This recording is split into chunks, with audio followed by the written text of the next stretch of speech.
Well, here we are at another Cosmic Emporium, and we're here very happy to. Oh, hey, I was muted. Welcome to Cosmic Emporium, and we're really glad to have Geo, one of the founding members of the Cosmic Emporium. If with actually the founding member, I joined, I inherited, and he's back. All right, Geo, good to see you, brother. Thank you. Thank you. It's good to be back, and I'm really happy to be together with you and now see Target, who I've been wanting to speak to, and I'm finally glad that we're getting this moment. I think it's coming at it very well. I think we'll have a good conversation here. All right, hey Target, You, you you, want to say hello at least? Yeah. Good night, everybody. It's good to be here. I'm glad we got everybody together and we all could make time for this. you better tell them what you're doing because they're going to wonder. Yeah, well, that's right. Okay. Yeah, I'm at a wedding reception, so yeah, it's going to be a little. It shouldn't be too bad. Shouldn't be too bad. So anyway, this Cosmic Emporium is we are TOTCAST. Let me mute him so I can get. There we go. So we're Cosmic. We're going to cover the. This is a TOTCAST, but right now the forums are hot because Bill Ryan has kind of picked up a torch that he's running with. And we'd like to think it is about cleaning up the alternative community, or what I'm trying to now call the authentic community. And let me just mute because he keeps on stealing the screen with his background sound. And also Dark Journalist just released part 3, but we can't talk about that because in preparing for the show we hadn't have time to watch it. So we're going to be talking about what's going on, how things are shaping up, how much we actually appreciate Bill Ryan for what he's done, and probably in the course of this conversation it'll come out none of us is perfect. We're all some shade of gray. Nobody's black, nobody's white. There's a lot of gray. Some people are a little bit lighter gray, some are a little darker gray, but that's kind of how things go. And so, but the whole thing is we're moving forward. We're creating our future. We're going to shape our own history, and that gives us a lot of room because it's kind of like right now the sun is at noon. There is no shadow being cast, but the sun will move soon. Which way is your shadow going to be cast? And I'll just leave it there. And I'm going to open up Target, and this way here we'll just talk as you see fit. Well, I think we've already kind of run through the personalities. I mean, we can go through it again, but everybody's human, and I know there's a lot of contention on. I've read something recently about how there's never been a community that's kind of broken off that didn't have a charismatic leader to hold it all together, and that's kind of as tribal people, that's what we need. We need that sort of person to look to and say, well, I've got a question now. How do we do it? And the leader usually sort of gives them an idea of where to go, and they take it or don't. And then you build your community around that. And we sort of don't have one right now, except for these people who come into the light and they've done a lot of work in it, like people like Bill Ryan and David Wilcock originally, and even Greer originally. That there was quite a bit of respectable work done there, and that's how we started to see these people as leaders. And maybe we're sort of projecting the king archetype on them too much and expecting too much out of them because they are still fallible, and we've all seen it. There's been some poor discernment in the past from people that have sort of self-proclaimed themselves as senior researchers, and I think it's important to point out that there's pitfalls out there, and this is not an easy place to be because we're running off very little evidence and a lot of testimony, and that's a hard thing to work with. Yeah, Gio, you got anything? Yeah, I totally agree with that. I've been fortunate enough to meet a lot of these personalities. When I was at the ranch, they came flowing through as speakers and at conferences and for personal visits. So I was in observe mode, and I got to see them close up. And a lot of times I did the hospitality, so I interacted with them personally, just setting them up and things like that. And I found that they're quite human, and they're flawed. And this includes even my dear friend James Gillian. But saying that, as I use the phrase, that's okay with me, you know. And I got to meet Bill and Christine back in 2012 when they visited the ranch. And I'm going to just briefly talk about that, so I can let my feelings know about you know, where I feel about Bill in the forum right now, and Christine.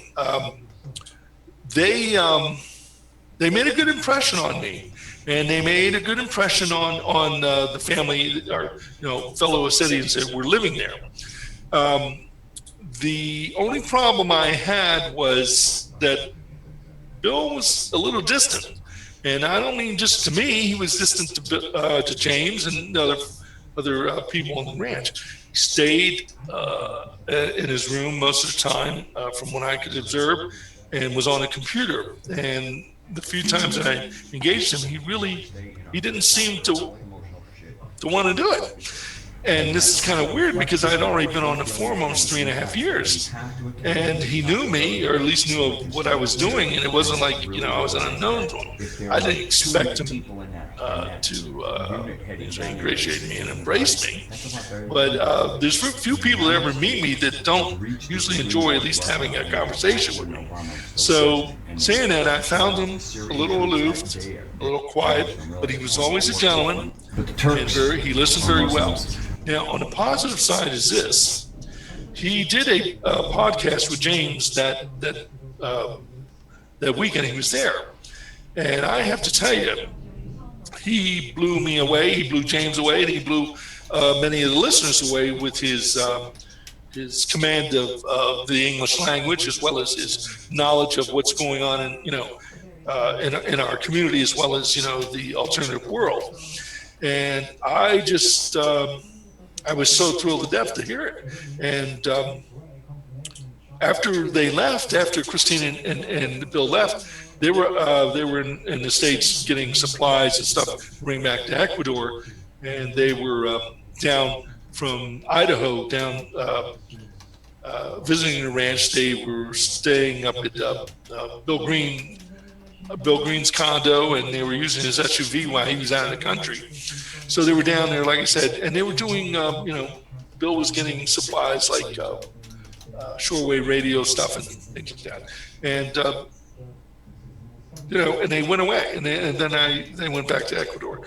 But when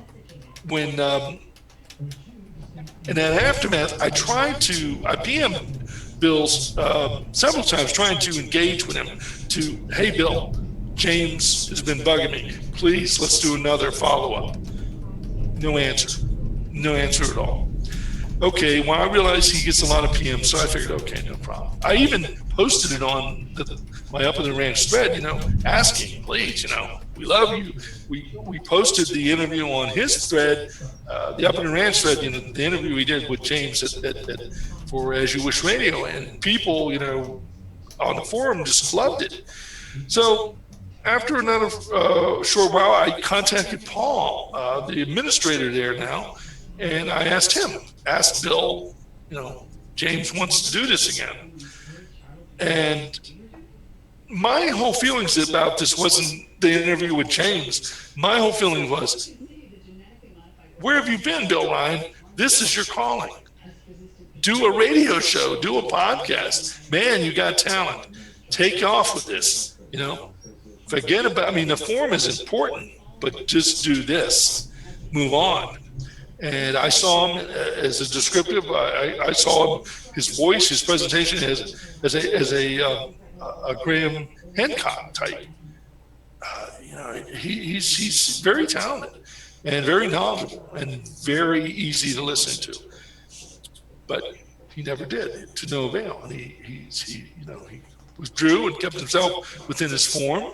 Now, I realized that he was going through things with Christine in the aftermath, and I realized there might be things I have no idea about, and I respect that. But lo and behold, now here we are, and he's come forth after, you know, all these episodes with Charles and Corey and Shane and whoever, and God knows what, Christine, his wife, and he wants to present, you know, to himself as as a leader in the alternative community, and rightfully so.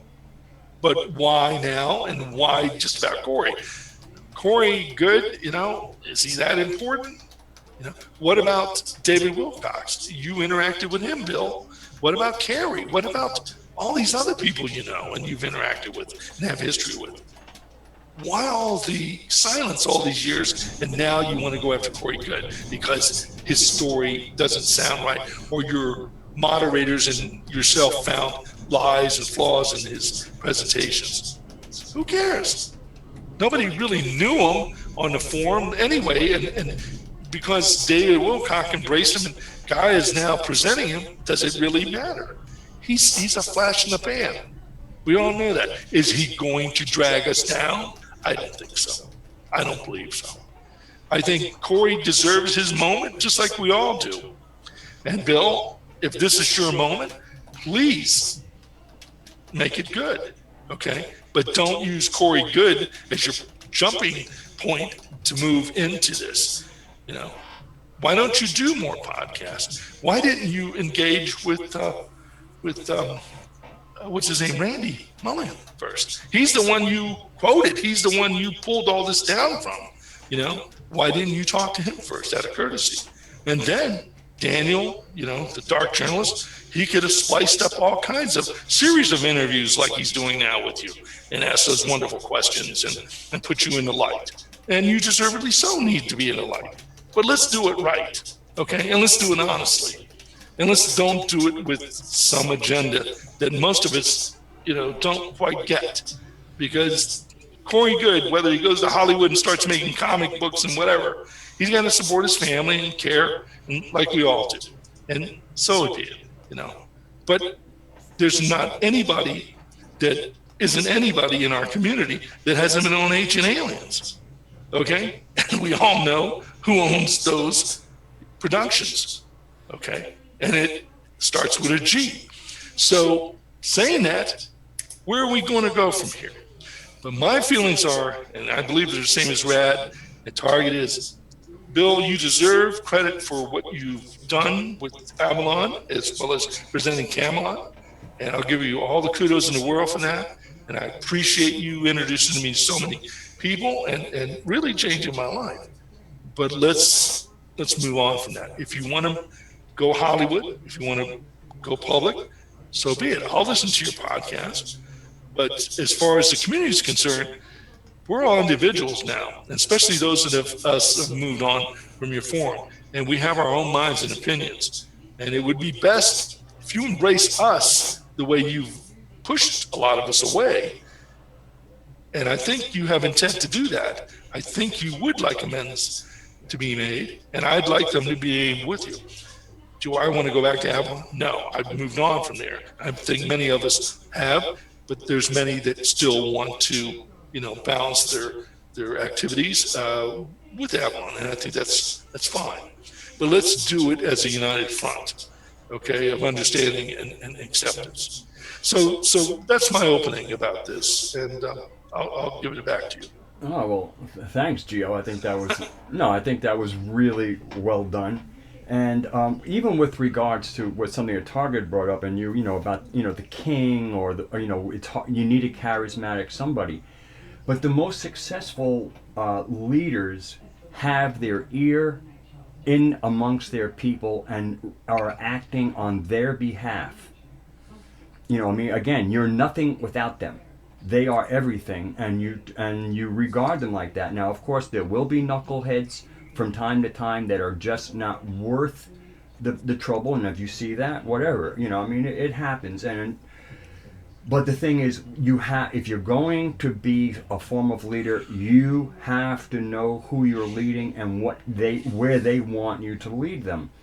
Especially again, there are certain people who don't know what they want, but there are certain people who it's very obvious that they have thought this out, and you don't let people know who you're not listening to, but you listen to everybody, and then you kind of prioritize who do you think has got it, and which of it is just kind of emotional screeching to a certain aspect, respect. Yeah. So hey, Target T, I see you're enjoying your cigarette. You got anything to say? Well, so how much do we want to continue doing things like hierarchical leadership? Is that the natural way to be? You had an interesting points on the One Truth. You were talking about how, or maybe it was one of your podcasts. I'm not really sure. It all kind It of was on blurs a together. recording. But you were talking about how they're subject matter experts, and those are the jungle guy. Yeah, the dynamic You leadership. put people in charge. Yeah, you put people in charge when they have the knowledge to be in charge. Mm-hmm. And I don't even think there needs to be a static leader. I'm just saying that is the pattern that it went to leader, because that is what we're used to, is what we've been indoctrinated to. It's what school's all about. It's what government's all about. It's looking towards the authority figure.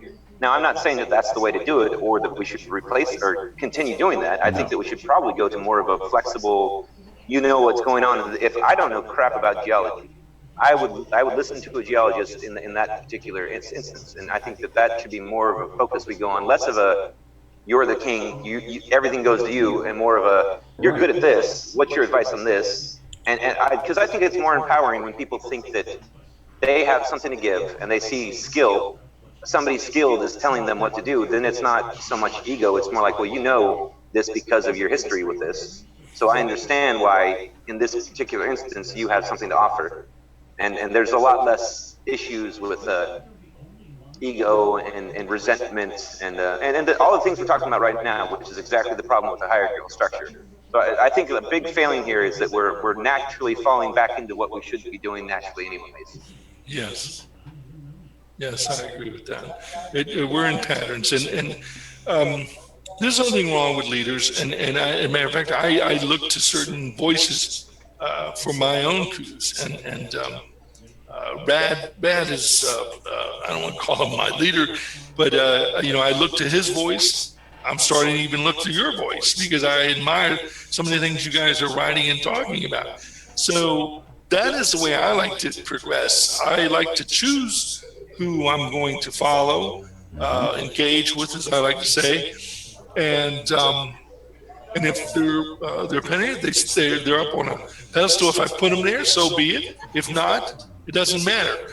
But if someone's going to step forth and be that, or project themselves to be that, or better still, other people are going to support, protect, and allow for, then there's going to be those out there, especially in this community, they're going to take shots at them, and that is what is played out. I mean, it's easy to take shots at Bill Ryan. It's easy to take shots at any of these people that have put themselves in the public eye. It's right, and yeah, okay, take your shots at them, but let's realize something. They've maintained and sustained themselves. So you got to give them respect for that. Now, the big question is, what are you going to do for me today? And how are you going to present yourself today to me that is going to allow me to bring you into my living room or into my life? And are you going to, what's the relationship going to be? And that's the way I see this now. I would hope that Bill would break from his confines of his Avalon form and put himself out there some way, somehow, and let the world embrace him if he feels like it's needed, and see how that plays out. And if that's the case, man, I would be very pleased, because I think hiding in a form, and I don't mean he's doing this purposely, but being in a form, he served his purpose a long time ago doing that. It's time to move on. Mm-hmm. Paul, Ilya, and all the staff there can run the form. Yeah. Forms run on their own. And matter of fact, better still, if they're not, controlled by an individual. The flow of the information, as we all know, and the interactions are much freer. Well, Bill just has to come in once in a while to thank people's posts, because for a lot of people at Project Avalon, getting thanked by Bill Ryan is like Santa paid a visit. I guess some would see it that way. I didn't get a lot of thanks. Bill gave me thanks for posts, but I never looked at it as anything more than he was paying attention. Oh, he doesn't. No, when he is very mindful. He is not somebody to just cast thanks around, which is why for certain people, getting thanked by Bill Ryan is like the light shone on him for a second. I just never got the impression he was thanking me for me. He was thanking me for whatever was being done in the name of the form, or at least what do you want to say, the presentation of it. But that's okay. Well, that is okay. And again, we have to understand that when we do things like that, we are kind of inserting our reading of somebody and what we think might be going on. And of course that's what we think. Doesn't mean that is what's going on. We have to leave them that out. Exactly, because I've come to realize I'm not that important in Bill Ryan's mind, and that's one reason why I was able to stay there so long, is because I put that aside and said, he's given me a platform to do what I like to do, and he's given me no hassles for the most part, and as long as I just stay out of it, and I stayed out of the Charles stuff, the Shane stuff, and and the Corey stuff for the most part, it wasn't for me. There was people there that wanted to discuss this stuff. I did what I wanted to do, and I was happy with that. Unfortunately, though, things happen, and we're what's the word? Something happens. We're punched, and we wake up. So, wait, what's going on here? What's really going on? And I saw so many people hurt, and what do you say, handled improperly. I'm not saying that members didn't do bad things or say bad things, but I think things were not handled correctly. And this is the biggest thing of all, that the power of a form to cut someone off, especially someone who's made that form their life in many ways. And some people, there's people that I've met over the years, and I've met probably as many as Bill members, probably even more, hundreds, because of my accessibility of where I lived on a ranch and things like that, and also people communicating with me and visiting with me. He hurt a lot of people, and I say the form hurt a lot of people by banning them, dissing them, or whatever. And he's never acknowledged that, and it wasn't his really fault in that. He should have really explained these things, but I think all this could have been avoided if he detached himself more from the control of everything that was being said. But it is what it is, and I can, I've moved on and evolved. I know there's people on the the One Truth, that are still resentful or still have issues, and they need to work them out. Mm-hmm. And if they need to vent it and say it, so be it. But it's not really Bill. It could be another forum member, or it could be a moderator, or it could be just a bad day that went to hell. I've had those myself, and and it's very hard to disengage from a forum when you're feeling emotions. It's like an argument you're having with a family member or a friend. It's sometimes hard to walk away, and things are said and things are done. Mm-hmm. But the permanency of a forum is, once you're banned or once you're cut off, you're cut off. And maybe a few months from now, they might accept you back if you get on your hands and knees. But with a friend or a family member, you can make amends, in a few hours or a few days or whatever. You can't do that with forum, and those things don't go away, and that needs to be addressed. Someone's got to take some responsibility for it. I don't expect Bill to apologize to individual members, but I think he needs to just maybe back off from this is my house, my living room, you'll behave the way I say, or you won't be there. I think he just needs to push away now from that forum, put himself out there. Let's hear you, Bill, what you're saying. Interview some of these wonderful people that you have put forth. Some of your friends, as a matter of fact, that you're always referring to, mm-hmm. That you heard a PM from, and you can't say who this person is, or you can't say who that person is, but this is news. I want to start seeing some faces, just like you and I have been doing on in the past. Like we have Targ, and Fred, and Phil, and Dream all Timer the others that have been on. Brooke, I can't hear you. Dream Timer and Shadow Self. Yes, everyone, especially the ones that started. But this would be wonderful. Maybe a step would be is even talking to you in a conversation would be go a long way. Mm. long way in amending the fences. So I would suggest that, Bill, if you're out there, here's your opportunity maybe to mend some fences and present your side of the story, because I know you can present yourself. Get on with Rad. I think he would give you a wonderful position, a stance to do this, and it would go a long way and bring a lot of respect, under the fold, so to speak, of one unity. Maybe not always agreeing, but at least we could stand together. So consider that if you're listening, Mr. Ryan. I appreciate that. I'll just kind of say, Bill, if you even consider it, know that you would be a guest, and I treat my guests well. This is not a setup. It's not an ambush. It's family. It's a family get together, kind of group encounter, so that we all know. And to me, it's also a place for us to, for you to enunciate where you think this is going, where you want to take it, and just maybe from your perspective, from sitting at your place in a forum and you're looking out what's going on with things. Do we all need to maybe be a little more thick-skinned? I know that again, when you put yourself out there, you need to grow a little extra epidermis, because there are always turd-flinging monkeys. Yes, well said. So let's hope that this might come about.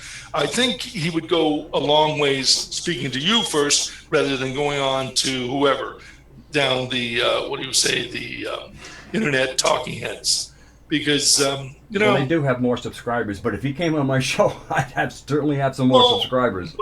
But yes, but the bottom line is most of the people that would listen to him would be forum members, and those that definitely need to be addressed to, because I know deep down inside, I know a lot of these people that have said things about Bill, and I've said things about Bill and suspicion because of the silence. Suspicions. What's going on, Mr. Ryan? Yeah.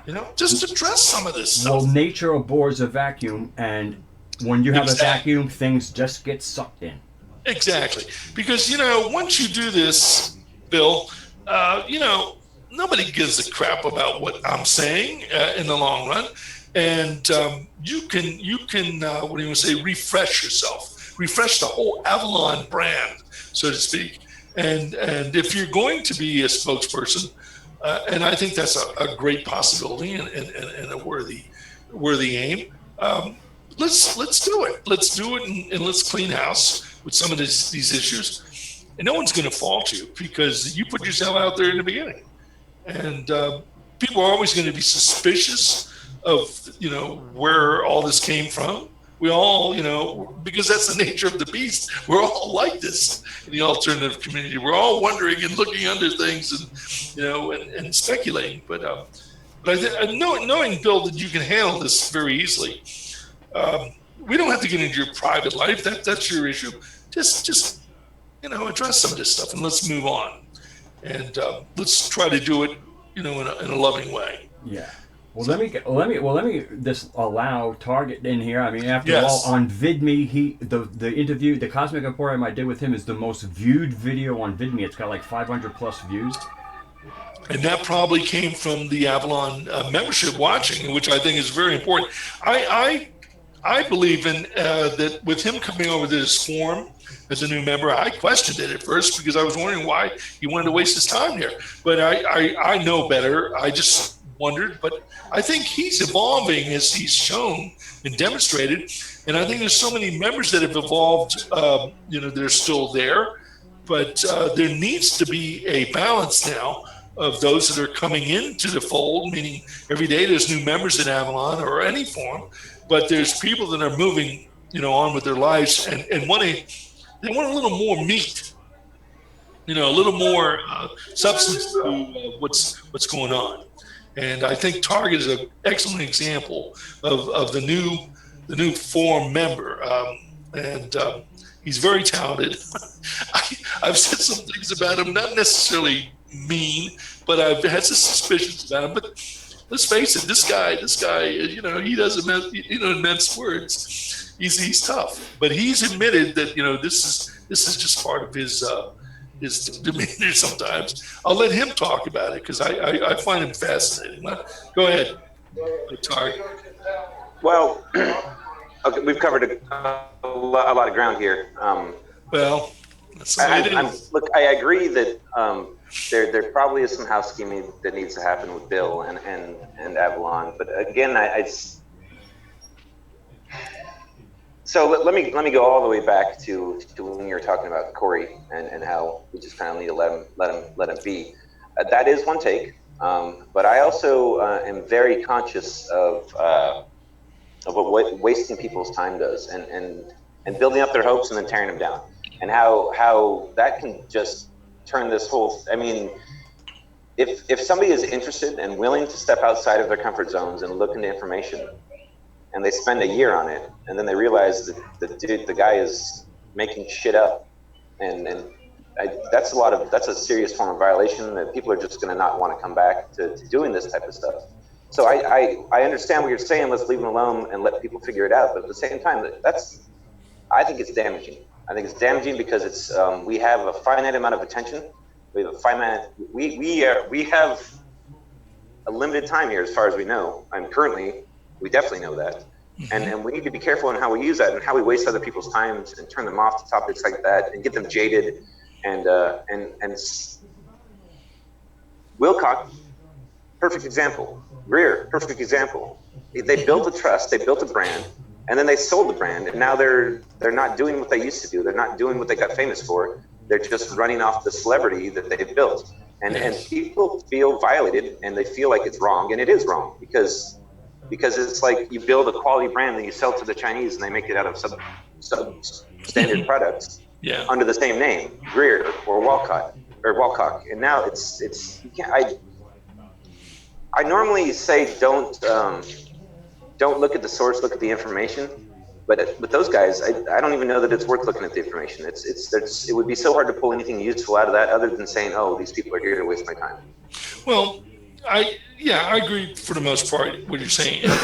But David, as well as many others, they're very talented. They're good writers, and they've done their research. And it's quite obviously they've sold part of themselves, to being, presenting and putting themselves, out there.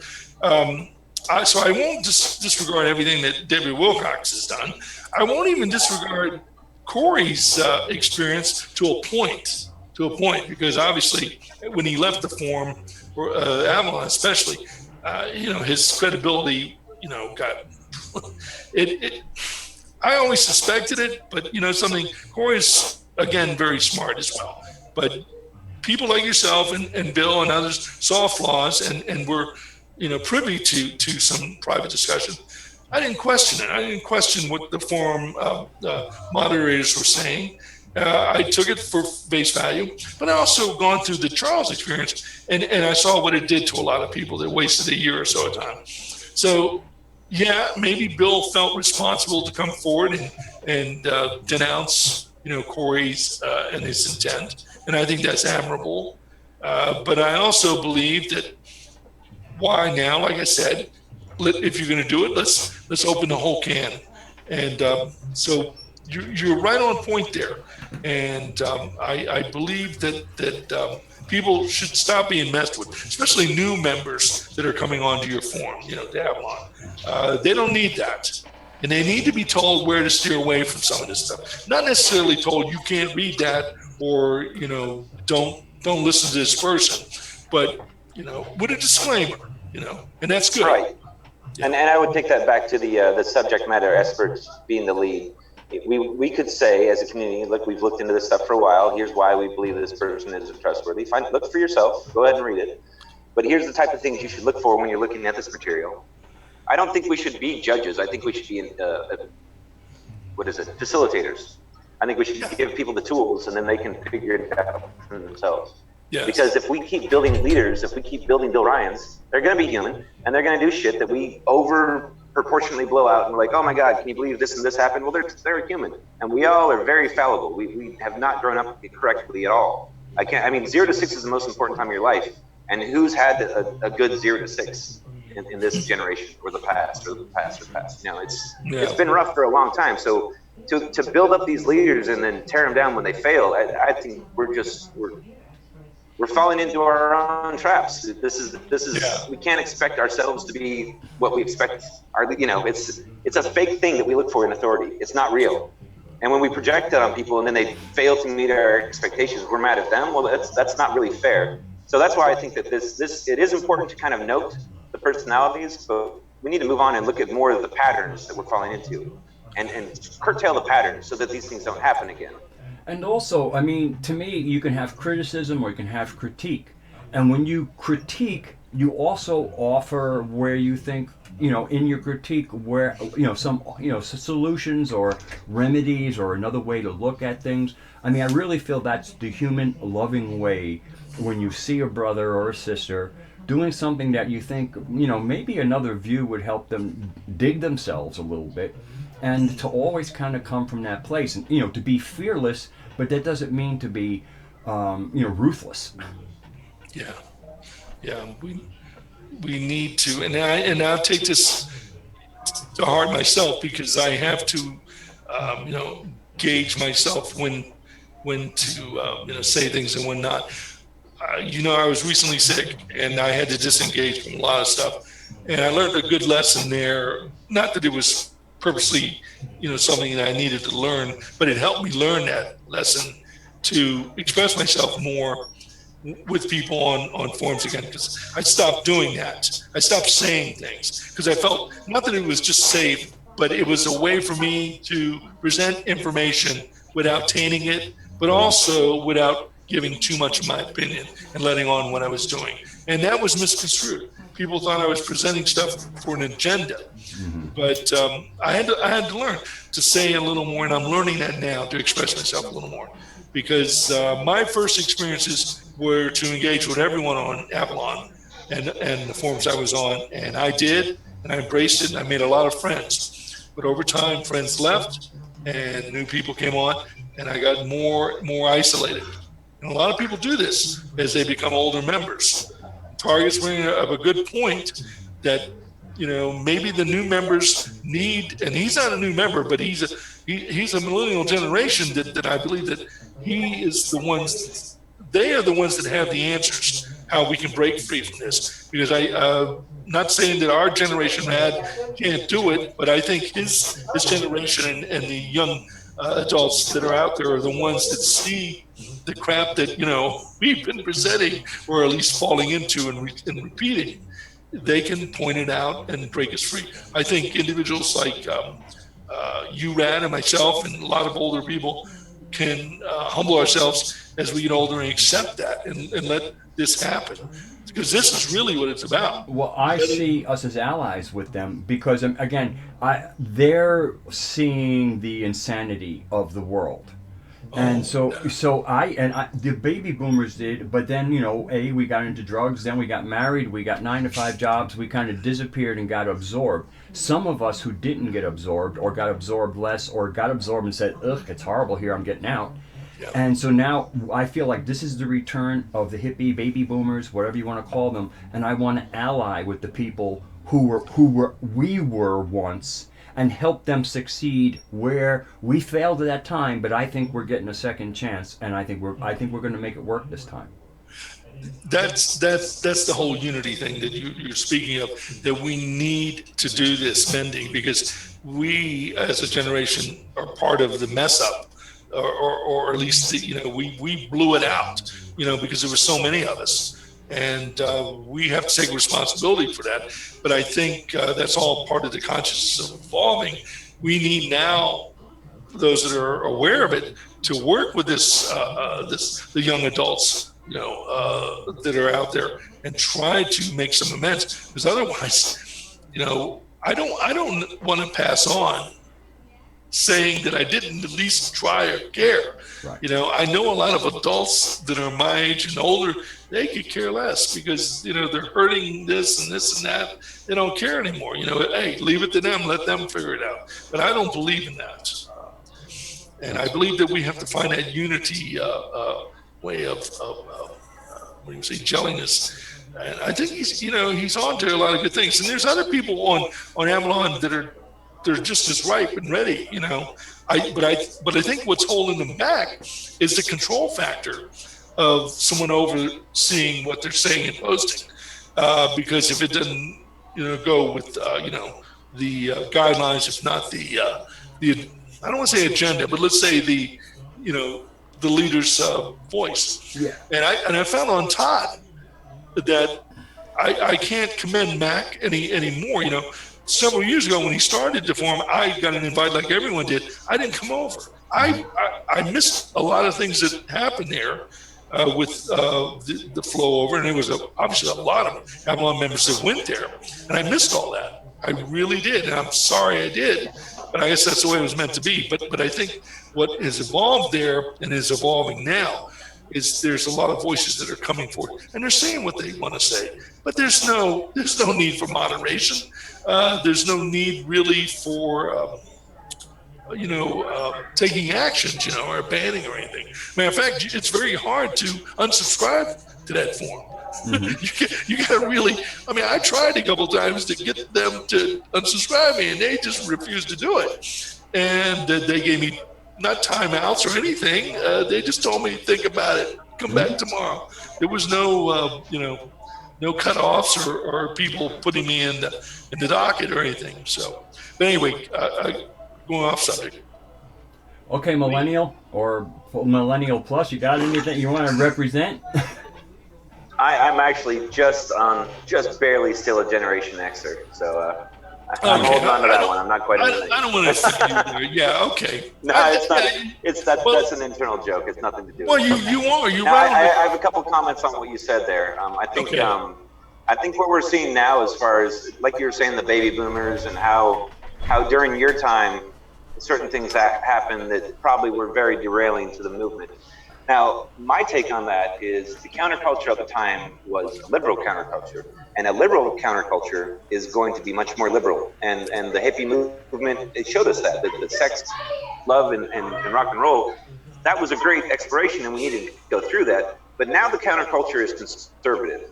Yes. I think we have a lot more of a solid base with a conservative counterculture because they're less prone to distraction and to going on their creative side, which there's nothing wrong with that, but we're not ready for that yet. We need the logic. We need to get our shit together and get a plan.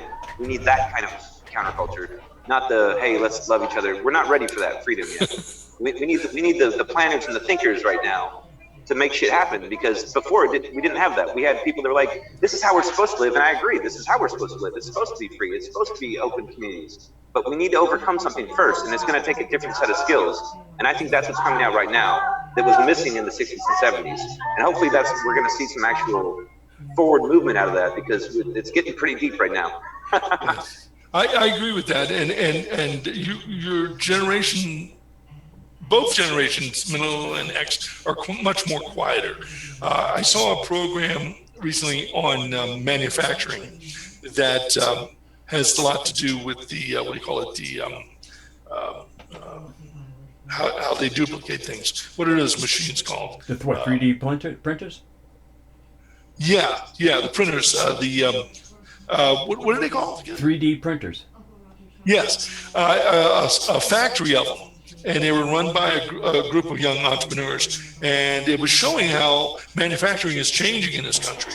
And these young entrepreneurs were hiring people, and they were also training people to work with their robotics. And but things are much smaller now, obviously.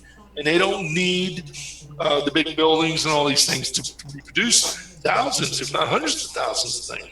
But this is happening. Quietly, it's happening in a Brooklyn warehouse, you know what I mean? Or in an LA, loft somewhere.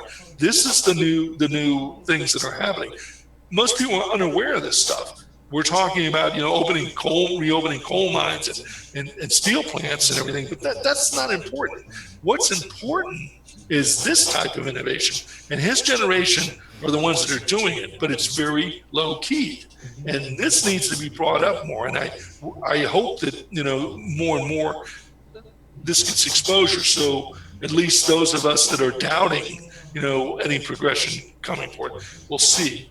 because this is really what's going to change our country in particular, because it is, even though a lot of people put our education system down, we are an educated society no matter what. And there's many people out there that are more capable of doing these things before it even gets to a third world, you know. So it has to happen here or in Europe or even in China for that matter at some part, but it has to happen. And usually a lot of the good ideas come in this country from the young people.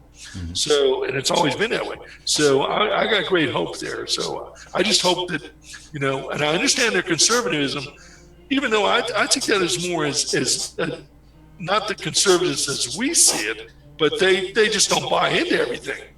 And they look and they do their research, and that's because of the devices they have in their hands now. They can find out anything about anything, even while they're talking to you. Yeah. So that's a good point.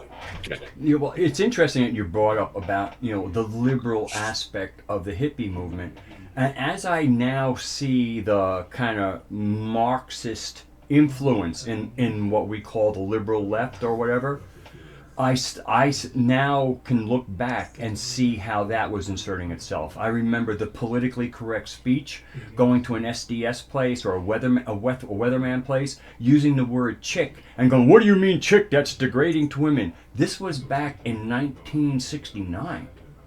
So Yes. already that program was starting to be inserted.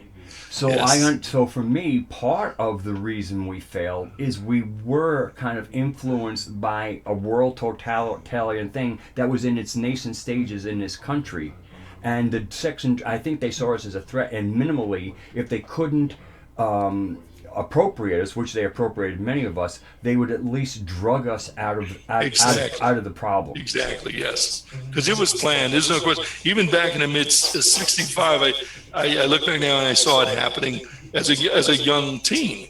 And but by '69, as you say, man, I want to change a phrase I just used. I said they drugged us. No, they made the drugs available and we used them. It's the same Because thing. this is one of the things I really want to get straight is the culpability of your own behavior and not be playing a victim. Oh, they gave us drugs, that's why we didn't succeed. No, we took drugs, that's why we we didn't took them, succeed. right? Those of us that wanted to took them. You know, and that's life. But And we it's did the- expand our consciousness. And that is, I mean, that did start a whole, I mean, organic is huge. Organic got so huge in the 90s that the USDA took it over so they could shit on it and turn it into the equivalent of a Chinese crap product. Yes, yes. I mean, it's still mean- better than the poison stuff, but if I remember what I was buying in the early 90s and what I can buy today, oh my God, did the USDA destroy the brand. And you know, when you bought the original Tilth things, which often came from the Northwest, you couldn't use sewage. What did the USDA? Oh, you can now use sewage because it's organic. I mean, what they did was they took a brand of quality and integrity, took it over and did what every other corporation does to a brand of integrity that has a big following. They keep on pulling away and making it cheaper and cheaper and less while they carry the official USDA organic brand. Yes. I want to I mean, to me, and also now you need all this paperwork to do it. We need to go back to like the Tilth things or authentic, conventional. We need a new name that lets people know that we grew it responsibly, and not only responsibly, more responsibly than the USDA organic label would permit.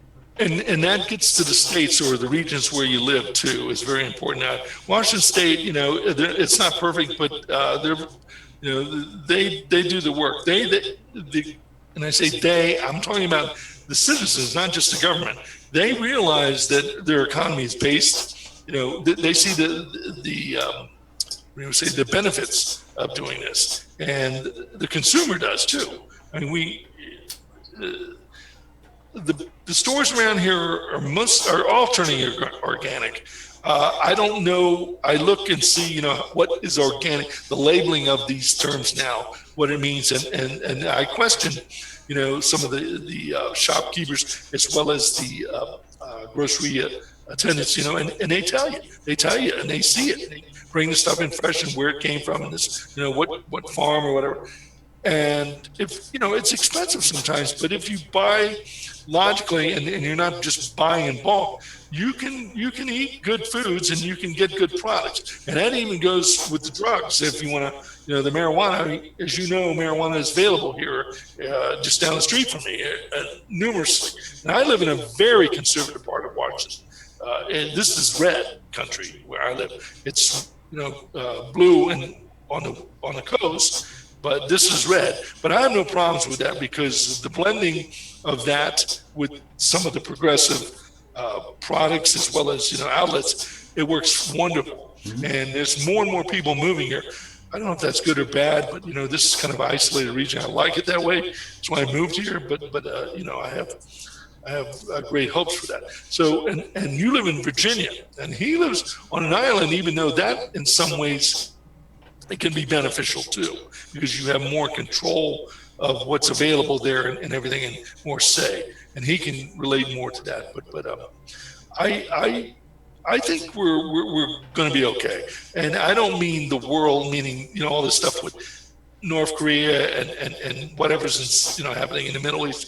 I think as long as we concentrate on our regional areas and our local communities, for the most part, day to day, everything is going to be okay for us. That's where we need to put most of our effort. All this other distraction, and I don't mean the forms are distractions, but they're secondary to our real lives. But they're very important.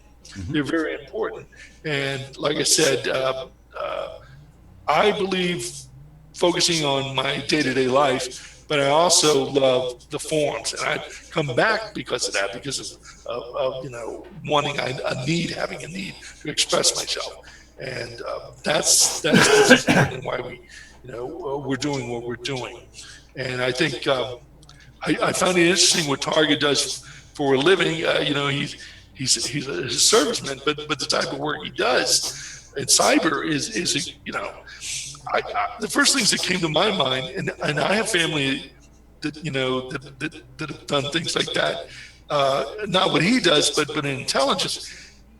But I've found the freedom that he has to do what he does and to say what he says. Because in years past, I would never believe of someone being able to express himself and still be part of, when he would say, government for that matter, and service. And I think that's a wonderful thing that's occurring, and I'm glad that he's there.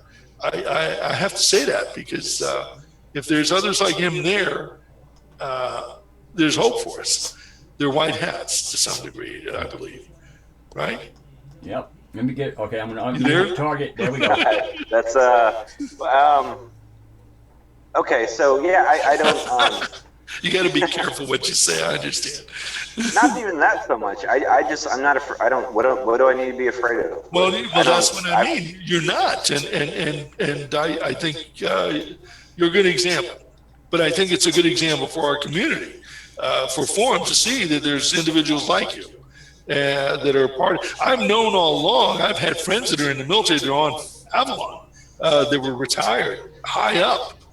They didn't tell people they were doing this, but they were there because they were scared to say, they were there. But I think that it's part. Yeah, I take a much different approach. My profile picture is me in uniform, and it's not the best picture, but I'm in my uniform in my picture, and I think it's important because it's a part of. I think it's a part of letting people know. Look, here's where I am. People. I've been accused of being a shill so many times because I take up arguments to take up arguments. It's not even. Yeah, no, I agree. So I feel like I let people know. I'm like, oh, you've seen actions like this from trolls from Monsanto. Well, I work for the Department of Defense. Well, so I thought you were baiting. Yeah, I thought you. When I first met you, I thought you were baiting me. I said, what is this guy doing? But I thought you were just playing with people and playing with me. And I said, okay, well, he's good at what he does, and I'm not going to even try to take him on because what's that going to do to me? So, but saying that, and after. Recently reading some of your newer stuff in the last, 6 months, I've come to realize that, hey, who am I and what am I, to judge anyone, because there's many people that I've come across that I admire them, and I admire them from afar, and I don't engage with them necessarily because I don't know how to engage with them. But I think what you're doing is fine, and I only say that I appreciate you now. So I don't want to pump you up too much, because then it might make other people look at you differently and say, well, if Giovanni likes you, then screw it. I've got 7,000 posts on Avalon. They're all public. Well, they're mostly public. I think there's a few private threads. That's a lot. If you want to see who I am, I'm there. It bleeds through. I don't hold back, and I will let you know. And I'll tell you right up. I'm not afraid of an argument, and I think that a conversation should have two sides always. And if there's not one side, I'm going to be the other side. I learned about radiation from Project Avalon, because I was like, no, this Fukushima thing is bullshit, and I'm going to tell you why. And I had to go out and I had to learn, and I had to really educate myself, and that's when I got into radiation hormesis, and that's why I wear this. It's a piece of polished uranium ore. Yeah, I remember. So for me, through the stances that I take on Avalon and how I pick up different sides, that's how I learn. That's how it forces me to research so I can present a coherent argument. Well, and I've really appreciated the opportunity, and I know it's definitely rubbed some people the wrong way, because I'm going to be a bulldog on that side of the argument, and I'm going to make sure it's represented. No, I think you're a good voice in that, and I've come to appreciate that. I know everyone doesn't agree with you, and I know there's things that I even question still. But I'm not going to debate that with you, because things have not really proven out anything. There's a lot of people saying one thing and a lot of people saying another thing, and the research is there to some degree, but it's not conclusive, and we'll have to see how it plays out, and that's okay. But I'm glad there's an advocate for it. There should be an advocate for it. You were a lone voice for a long time. If you look on Project Avalon, you'll notice quite a few times where I speak and it's just empty. Nobody wants to even touch it. Well, and then that's why I think a lot of people were questionable about you, is because that you could argue your points, and I don't want to say you were relentless, but you're persistent. And a lot of people like myself, even, I so many things go through my head a day, and see the way I post up. I move on quickly, and so I don't necessarily like to get into these dog fights. But I know there's people that do, and people have taken you on, and you've given back.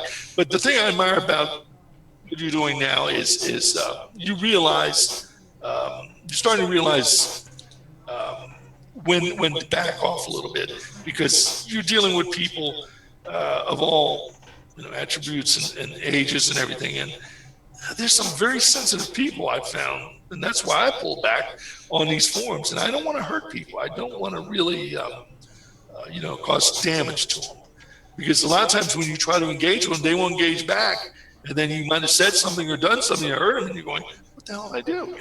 You don't know what these people are going to do. Well, and this goes back to your previous statements about Avalon, and how it sort of feels like it's a stagnant pool. And the reason why is because when you allow PC culture to take over, it stops conversation. Because they're uncomfortable. Because people do get uncomfortable. But you know what? Thinking about that. Go ahead. You finish. We kind of need to get uncomfortable sometimes. Yeah. We really do. And in fact, the only times that humans ever improve is through struggle. If you're comfortable, you're static. You're going to lose muscle mass. You're going to get unhealthy. You need to be uncomfortable. You need to go push a little bit. And it's this way in every aspect of life. It's mental, it's physical, if you're eating to where you're comfortable. It's a weird world we live in, because our natural state is to seek comfort. And yet that is probably one of the worst things for us, because if we become static, we lose motivation, and we don't grow as people. So we've really removed a lot of our own innate motivations through our very, very comfortable lifestyles, especially in the West. And I think that's a huge detriment, because we don't have thinkers anymore. We have people who go home, get into that theta brain state, or whatever TV puts you in, that light, dozy, hypnotic, where you're just kind of zoning out, and all of a sudden, no, it's time to go to bed, so I can get up and go to work. Do it again. And we live in this very cyclic, trapped lifestyle. It's sad, really. Bill Hicks had a great quote, and I'm going to just freaking destroy it. Something about The only drugs that are allowed are nicotine and caffeine to get us through the work week, and then alcohol on the weekend to make us forget about the prison that we're in. And I think that's a very, very true statement, because people go through these patterns and they think this is life. I'm spending the majority of my day working for somebody else, and I get 2 days maybe off a week to maybe pursue. Well, what can you even pursue as far as self-education goes? Because then you got to catch up with this, you got to catch up with that, you got to take the kids to the game, you got to. Our lives are so much not ours anymore that we're easily led into these weird positions that have made us very unhappy. And I think people are starting to realize that now. And it's started. We're getting very anxious. We don't like the old systems anymore. TV isn't accepted like it used to be. Right. The political system has like what a single-digit percentage on approval rate. It's nobody is happy with what's going on, but nobody knows what to do. Yeah, it's all entertainment. It is. I mean, it's amusing. For me, it's amusing. But I'm sure most people are frustrated, especially those that are working, for a living day to day. And you come home and have to turn it on or whatever your device you're using and listen to that stuff. But the point you made about waking up pain, and I know you've had acute pain, and I just recently went through an episode of it for a month. And it woke me up, really. It woke me up. It made me realize what's important. It made me re-engage with my spirit. And I don't want to say it gave me hope, but what it did is it gave me a will to live. And it gave me a desire to, participate. And the pain's still there to some degree, but it's reminded me, leave the stress alone, engage, but go on and live too, and enjoy things, and don't get so caught up in stuff.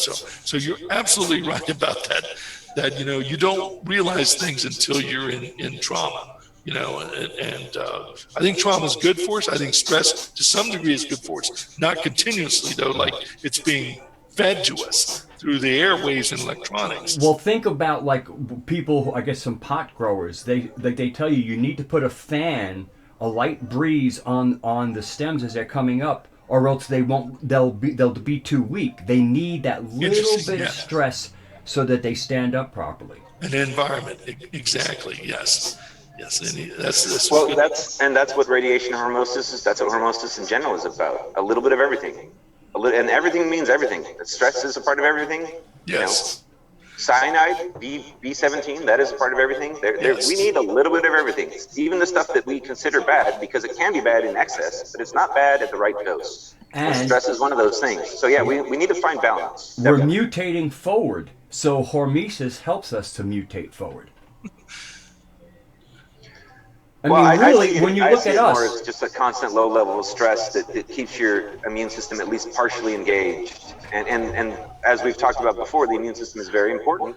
And I think that maybe that is what's developing in these communities right now, is we're starting to get a little bit of an immune system in its members. People are starting to look at things and go, well, this isn't quite right, and I need to start nipping this in the butt so it doesn't waste the resources of the they're becoming immunocompetent.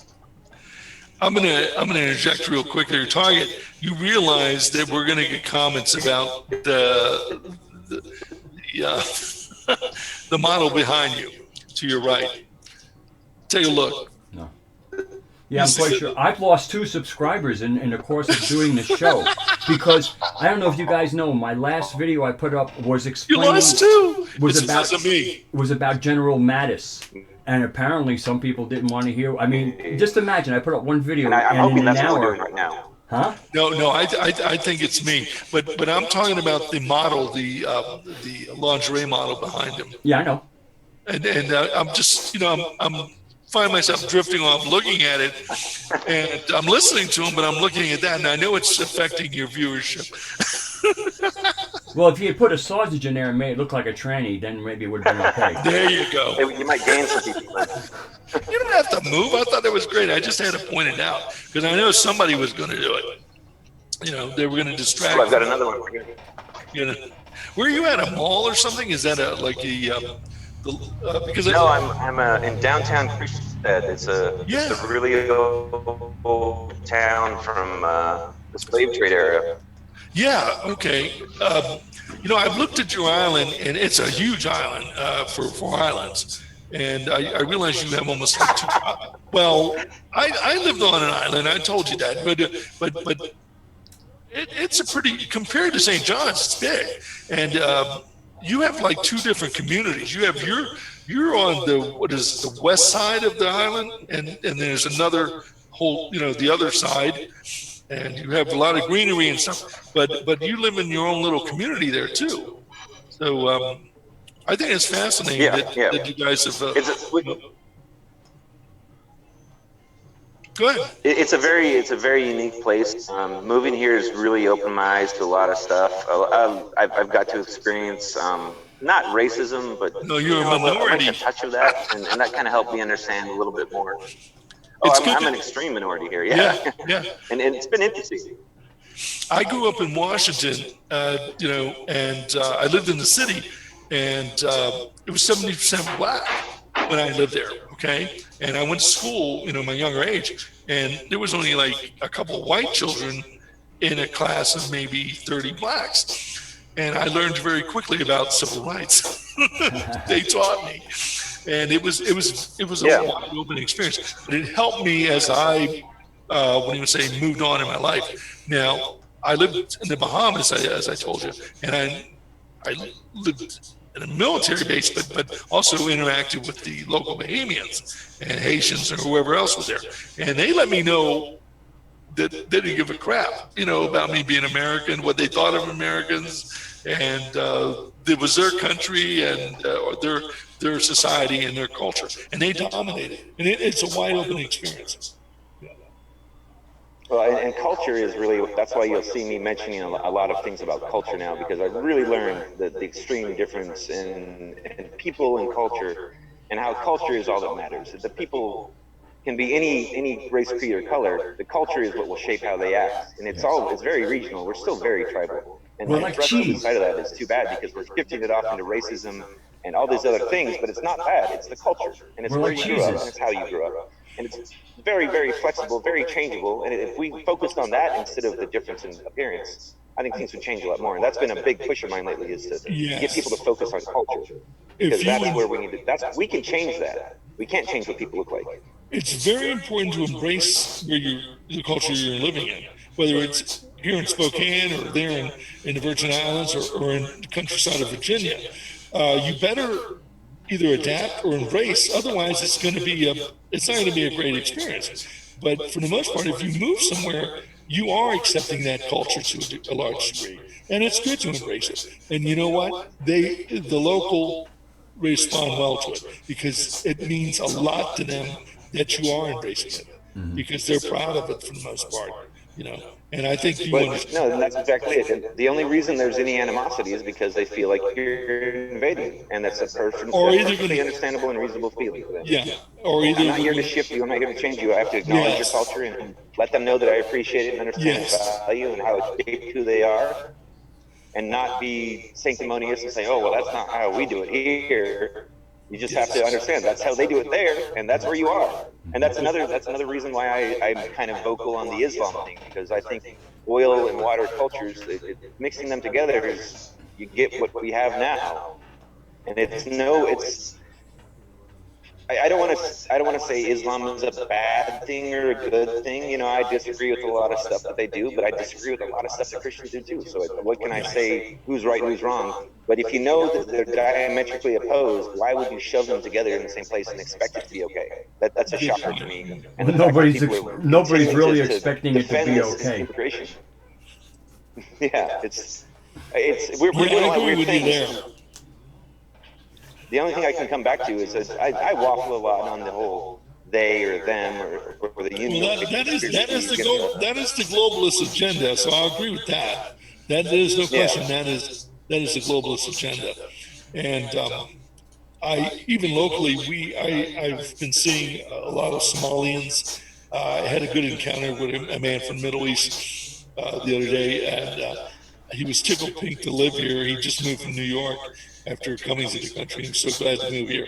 But I embrace the influx. Not a lot of it, because it's got to blend in properly.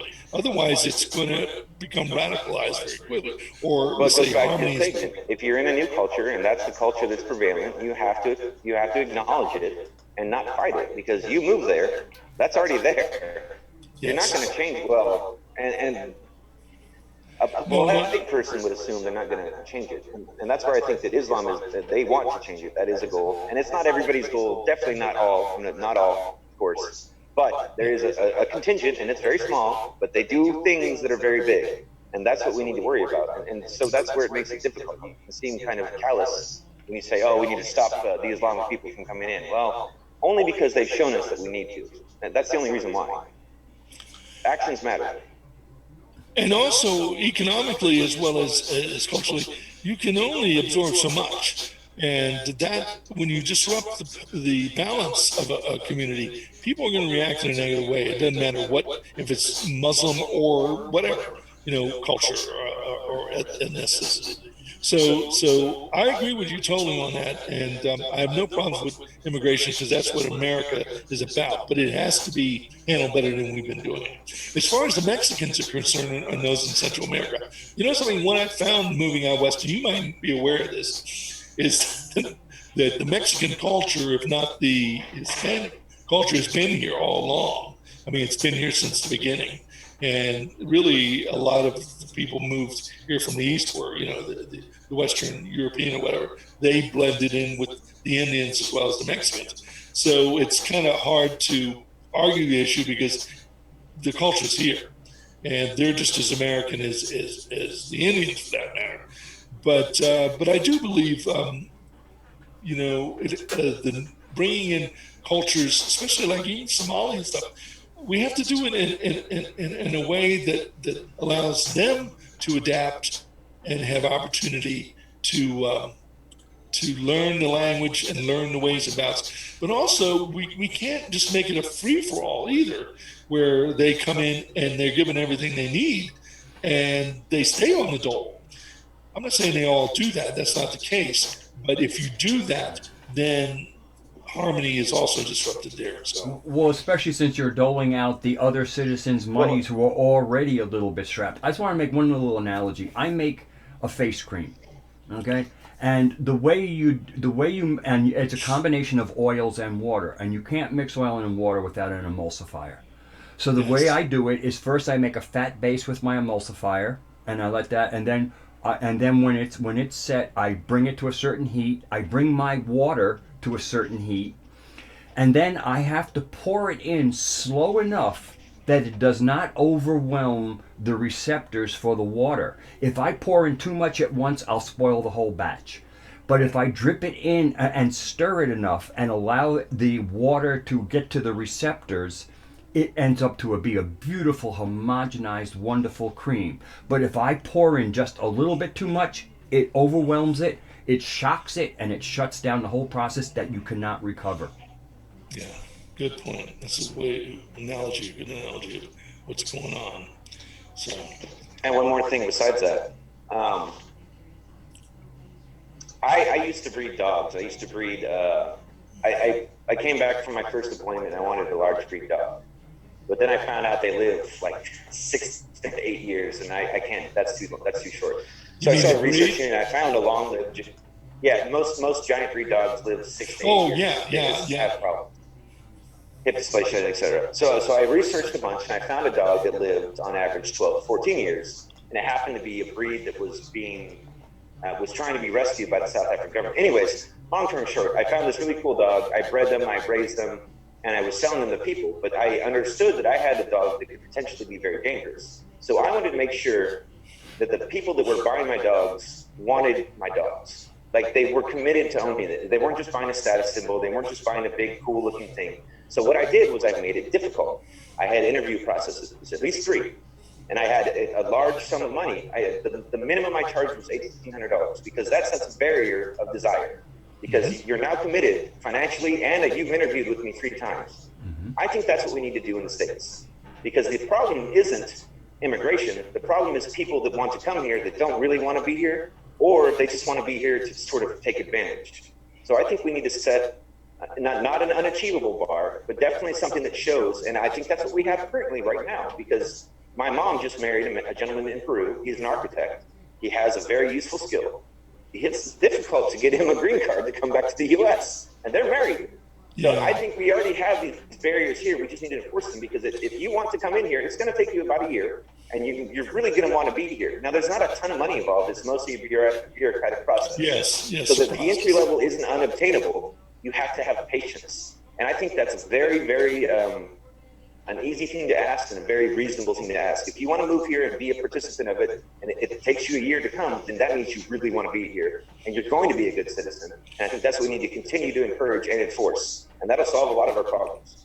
And as well, I will take a point that is, I do agree with Trump in his desires not to get us involved in any more wars.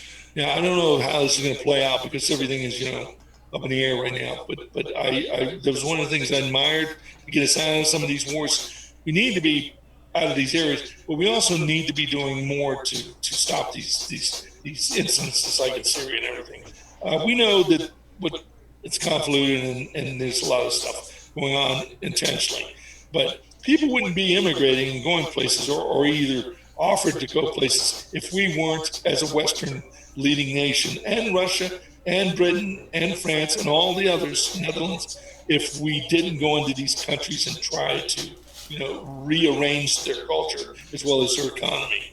So saying that, another side of what you're saying with immigration, which I totally agree with, is we need to really put more emphasis in our, State Department policies about what we're doing overseas. If we can restrain ourselves from North Korea, we can restrain ourselves from going into Syria. Don't you agree? Yeah. I mean, we're not up in North Korea because we know this guy is a little imbalanced, and no one's sending any troops or anything in there to deal with him.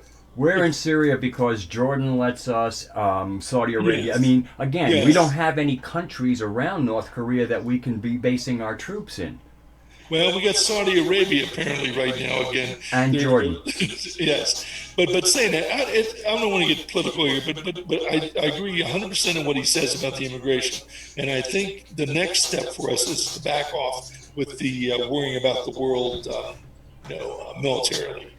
Controlling. Well, and again, everything we're supposing here is that our government is actually here to help us, and they're going to do things that benefit us, which I find highly questionable. So this is all just a fun mental masturbation exercise. Yeah, of course it is. This is not going to happen. It's going to get worse until we catch them out or something. I don't have much hope for Trump. I did it in the beginning, honestly. But right now it's hard to, I mean, I keep saying let's see what he does, but how long am I going to say that for? If he was the best guy in the world, we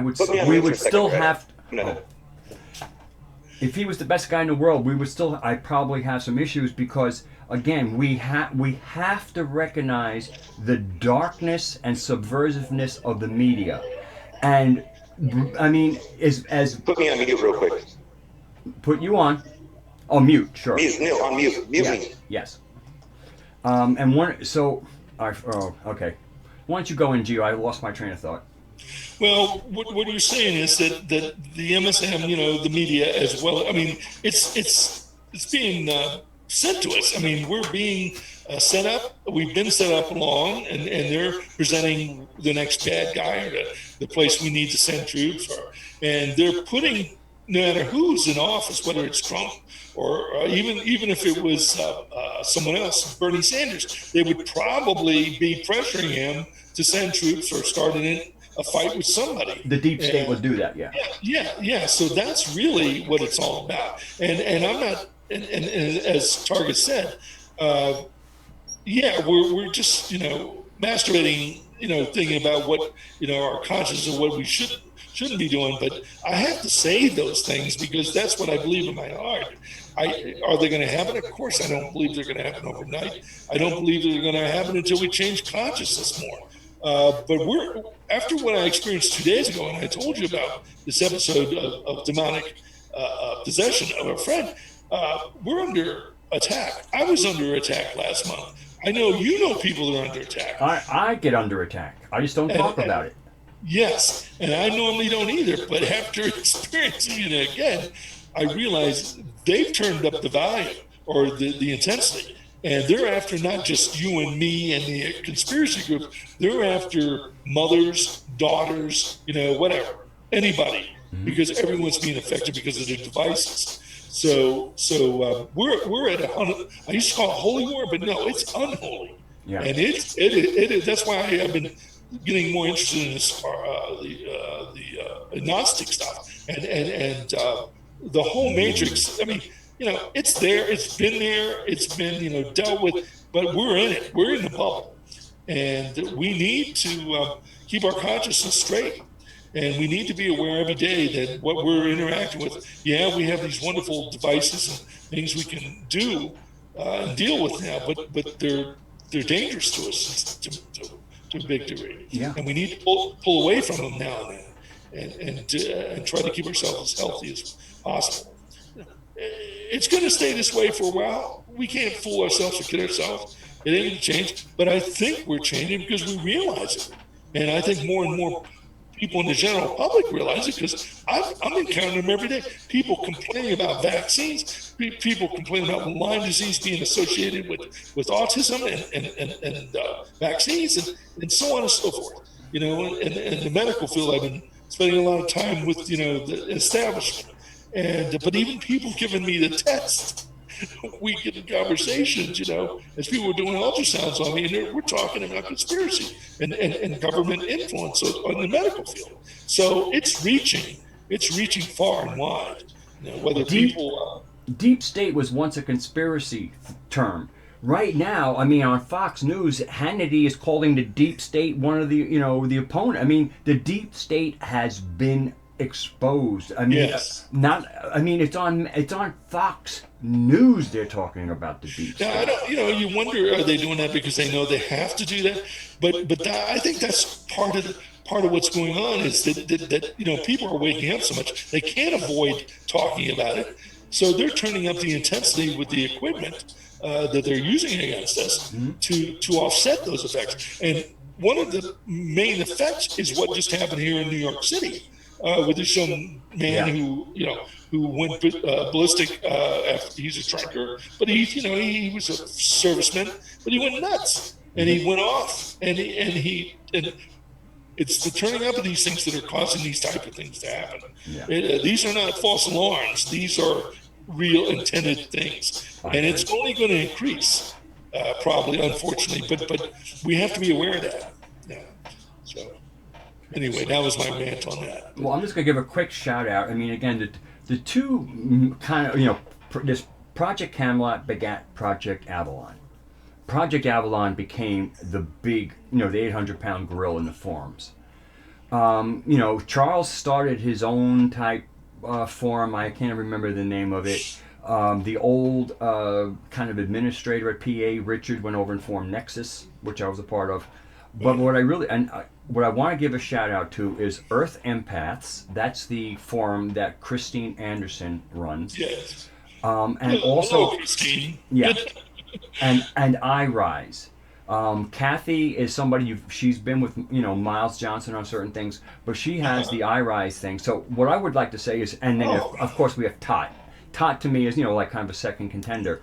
Both of the two contenders are run by men. The two forums run by women are really quiet, sleepy forums. So I just want to tell people out there, Earth Empaths or I Rise, there are other forums. One of the nice things about Earth Empaths is Christine really engages with posts. And when one of the gifts of being an Earth Empath is having Christine reply to a post of yours, because she's so elegant and loving and wise. I mean, she's so nice.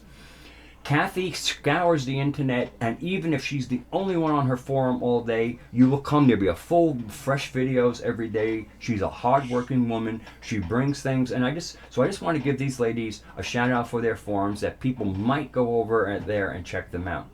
I will. I've been to Empath, but thanks for that Kathy thing. And there's so many others.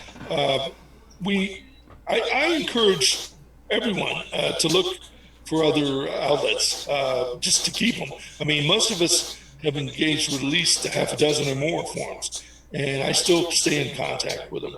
And because a lot of these people are my old friends from Avalon, and it extends into Skype, it extends into Zoom, it extends, all around. So that is my community. It's not just Avalon. Avalon is the beginning, but my expansion has been with these other forums, as well as interacting with people personally on Skype and Zoom and other outlets. So you're right on for that. And I encourage other people, whether they're Avalon, start reaching out if you're getting frustrated.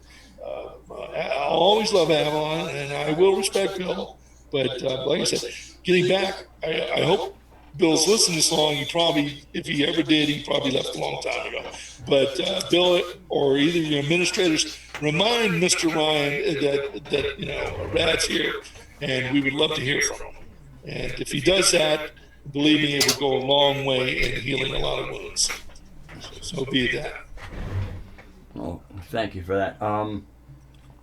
And the other thing, if I were to just, the one thing that I know of that's kind of never really been spoken about publicly is, I'm going to do a little multitasking and change, because my batteries are running out, and but I don't need batteries to hear myself. But that is the thing that apparently, Bill, I know nobody likes to be criticized. Nobody. But I do remember the first time I was banned from Avalon was because I had said something about you at Nexus, and then all of a sudden I got banned. And it kind of got around to the people in the forum that you're not, it's kind of like Facebook. You go and say something about your boss, and all of a sudden they find you on Facebook and you no longer have a job.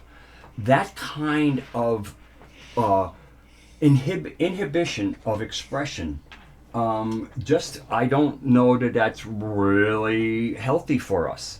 Again, it's a little bit of a fear factor. I've had people tell me, I'd like to join TOT, or I'd like to thank a post, but if I thank a post, I might get thrown off of Avalon. So, Bill, please just be aware of that. And if you care, you care. If you don't, you don't. Well, what's interesting is that Bill used to take a lot of hits. And he's always taking hits. But and he was very gracious. Matter of fact, what made me really,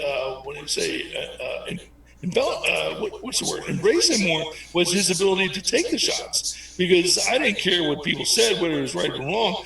I just was amazed that he was able to take it. Now, I don't know what happened. Maybe it was after Charles or whatever, but it started bleeding over into the administration. And I'm talking about his staff. They started being they were more ruthless about things. They were more, on it. So I can't blame Bill for that, but I know Bill probably, allowed it. He did allow it, obviously. So, and what has happened is that it's gotten too comforting being insulated. And I think some of these administrators and staff, and a lot of them even left that used to do this, and the ones that are still there need to be aware of it. Hey, I was friends with a lot of you guys, but something happened to you. You know what I mean? So back off a little bit and realize that you're going to be gone just like I've been gone. And Bill's still going to be there. And I know people understand what I'm talking about. So just realize you got a life too. And you need to express yourself in an open way as well. You don't have to be, yes men. Okay? And you don't have to look for someone who said damn or poop to Bill. What you need to do is look at it a little more carefully. And Bill, you have to allow this, because otherwise these Monterey's are going to come and go as they always have and get burned out. And eventually the money is going to dry up and the funding is going to dry up, and you're not going to be able to afford that server expense. So if you want more contributions, you're going to have to get the blood back and, the blood flowing again in your form. Okay. Just remember that, Bill. If that's important to you, your base, allow for people to vent a little bit and say things, because Bill, those of us who know who you are and the importance of what you've done are not gonna just even after all the Rad and I've been through with all these the drama of this, we still admire you, we still respect you, And I know that Target is a good example of this, of an upcoming member there who wants to, expand things and open things up. He respects you. He wouldn't be there. So let's open the valves and staff, back off a little bit, become normal people again. You're not saving Bill from us. You're saving Bill from himself. Is really what's happening, because he needs to get out there and do what he started in the first place if he's sincere. So. Yeah, this is our community. I mean, again, without us, the plebes, there is nothing. Yeah.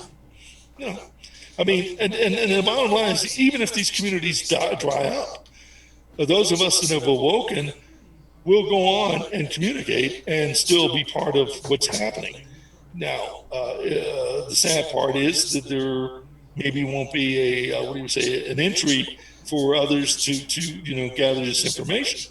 I mean, the old Avalon Forum, there was original plan to document everything in the library. Of course, the costs were high and they couldn't afford it. But the sad part is, even if you go to Avalon now, the original forum is just a little tidbit down in the the columns where you can get to it. And there is a lot of good information still even there. Now, I realize it costs a lot of money for Bill to maintain these things on the archives through the forum, but you need to let people realize there was a history there in the first place of a lot of good information. Well, I've sometimes said, because of all the contributions, because it's such a huge forum, because there's been a lot of quality people there, and what they've posted, what they found, PDFs, in many ways, Project Avalon is like a modern cyber Library of Alexandria. Oh, most definitely, and it could have been even more. I don't. Like I said, the cost and everything for saving all this stuff, it must be tremendous. I'm not aware. Maybe Target knows more about it, but there was a whole group of not staff. There was a whole group of librarians that were set up in the beginning to do that, and it just. Oh, you don't remember that? Well, there was a whole group. I mean, they had their own little status. They were librarians, and they were fixing archives up. And that was Bill's plan, Bill and Carrie's plan. It was supposed to be connected, but disconnected from the forum itself. So if someone wanted to go do research, that way, whatever was posted, whether it was by you, me, or whoever, if it was important, it was there, and it was easily obtainable. Now, like most forums, threads get lost. That was one reason why I started the ongoing thread that people criticized me about. And yes, I was the one who started it. And the reason why I started it is because I didn't want my stuff to get lost. Okay? It was as simple as that. Now everybody does it or tries to do it. Okay? And it's perpetuated by others. I mean, I did it at TOT with my rose gold tent at TOT. Exactly. It wasn't because I didn't have enough of myself. It was I wanted it to perpetuate itself. And that thread has the most views of any thread on TOT. Yeah. And this is what's important. But saying that, a lot of stuff, that we post is not important, but it should be easily obtainable for people to find. Right. Now, they say, just like the TOT and the Avalon, you got to search, but you got to know what you're looking for, because a lot of us don't know how to label stuff or what do you want to say, give a rightful descriptive of it. Right. So unless you know exactly what you're looking for, some people are looking for hits, and some people are looking for information or wanting to present information. If it's about Graham Hancock, you're going to find it. But if it has something about some Egyptian wearing sandals on a Saturday night, and looking for Graham Hancock, you're not going to find it. But anyway, that's another rant. But anyway, what are we doing? Unfortunately, my phone is running out of battery. So. Okay. What are we running in time? What's the time? We're up to 1 minute, hour and 32. So 2 hours. Oh, that's excellent. That's excellent. That's enough of us tonight. But yeah, I hope this gets out there, and I know it's not going to win a lot of necessarily diehards, but something. It's time to ease up a little bit. And as I said today, we don't need any more leaders, at least on the forums. Bill stands out on himself. But as far as members, we don't need leaders. We need, and he used the word doers, and I like that. We need people that are going to do something. Right. And whether it's some of our outstanding posters on our forum, or what Brad and you are doing with videos, that's what we need. That's what I'd like to see other members doing and interacting together. whether it be Avalon or Todd. Let's open this up and allow people to participate without worrying about offending anyone. So, Well, how about let's be more patient with each other and realize that sometimes we project. And a lot of times people don't mean the way we take it. Text is the worst way to talk. So that's a big failing for the forums. And I think that's a big bonus to this, what we're doing right now. We get to see each other. We get to see our facial expressions. The tone of voice is there. I'm not being a dick because I'm trying to, I'm not. But if I put this in text, it can be taken almost any way. Exactly. So I think what we're doing here is very important, and I'm glad we are participating in this, and I hope it continues. I think it's important to get these ideas out, at least discuss it, and start actioning things out. Yes, I encourage others, and I would love to see other Avalon members come forth and join RAD for the Emporium, the Cosmic Emporium. I think that would be to go a long ways, and I believe Bill and others there would admire it, because it would put them, meaning the forum as well as themselves, in a better light, and give good publicity to the Avalon Forum itself, as well as Todd. I don't know you. Oh. I want to be there. They look like they're having fun. Yeah. I had to mute you, Target, because when all speaking, because when he was speaking. So I'm gonna just kind of switch over here for a second and say goodnight to everybody and thank them for joining us on Cosmic Emporium, and especially, I guess, this will be very relevant for the people who are on forums, and especially for people who have either been members of Project Avalon, current members of Avalon. I hope you found this educational, inspiring, and most importantly, loving. Because really, if we don't base everything we're doing around that basic love, we will not succeed. This can't be fake love, because fake love will get exposed real quickly. Because fake love can't stand up to any. Once it gets tested, it breaks. Real love doesn't break. So I'm going to thank you all. Say goodnight to Gio, and I'm going to unmute Target so you guys can just say your own goodnight. And then after that, after you guys say goodnight, I'll say goodnight one more time, and we'll end it. The only thing I would say is do stuff. Don't be afraid. The world's not that scary. Be fearless, but not ruthless. Thank you, gentlemen. It's been a pleasure. Bless you both. Talk to you soon. Thank you, Gio, and it's great to have you back, and we'll see you all the next time. Thank you very much. Oh, I just realized I'm on. Okay, see you all next time.